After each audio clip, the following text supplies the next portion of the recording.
मुख्य अतिथि जी, शिक्षकगण, अभिभावकगण और मेरे प्यारे भाई और बहनों, गणतंत्र दिवस के इस स्वर्णिम अवसर पर मैं आप सबका स्वागत करती हूँ।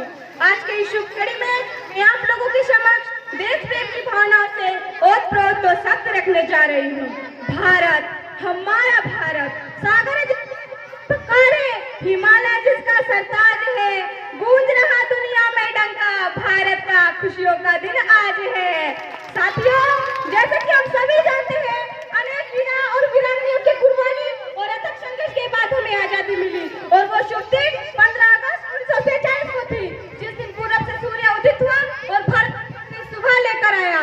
लेकिन अभी हमारी शान सुनहरी नहीं थी, इतनी चुनौतियां थी और था।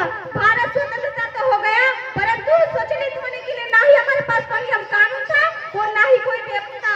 फिर बाबा साहेब अम्बेडकर और विभिन्न महान पुरुषों द्वारा दिन रात एक करके भारत के लिए लिखित संविधान तैयार किया। संविधान लेखन की प्रक्रिया में पूरे 2 साल 11 महीने और 18 दिन का समय लगा। हमारे संविधान में दुनिया के विभिन्न आदर्शों को संजोया गया। संपूर्ण जनमानस का कल्याण, उनकी उन्नति तथा भारतवर्ष के संपन्नता की नींव रखी गई और अगस्त 26 जनवरी 1950 को हमारा संविधान लागू हुआ।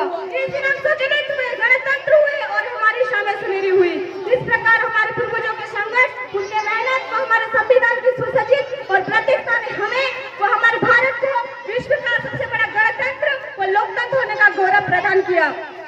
साथियों, ये स्वर्णिम दिवस हर वर्ष आकर हम देशभक्तों को देश प्रेम की भावना से सराबोर करती है और हमें हमारे पूर्वजों और उनके मेहनत को याद दिलाती है।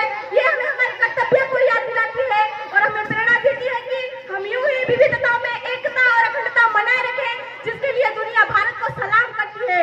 तो दोस्तों, अब आइए हम जाति, धर्म और समुदाय से ऊपर उठकर भारतीयता का पहचान दें और हम हमारे भारत को सफलता की बुलंदियों की उड़ान दें। तो दोस्तों, जाते जाते बस मैं इतना कहूंगी कि सोने भी सर्द होंगे, हौसलों में फिर से उड़ान होंगे।